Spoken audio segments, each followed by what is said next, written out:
कपालं डबलं चैव वरदाभयमूलकं टङ्कं च ददलीं देवीं नानालङ्कारभूषितं यदि गन्धपुष्पे महेश्वर्यै नमः। ॐ चामुण्डावै नमः।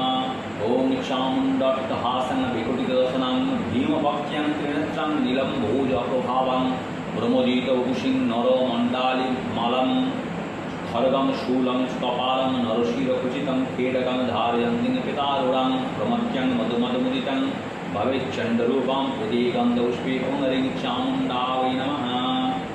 ॐ कौमारी कुङ्कुमभासं त्रिनेत्रं शिभीषणस्थितं चतुर्भुजं शक्तिपाशं कुशभयविधारिणीं नानालङ्कारसंयुक्त्यां प्रमथ्यं परिचिन्तये इति गन्धपुष्पे लीं गौमत्यै नमः। ॐ अपराजितं च पीतभामस्य शुक्लवरप्रदं कपालं मधुलिङ्गं च दधिं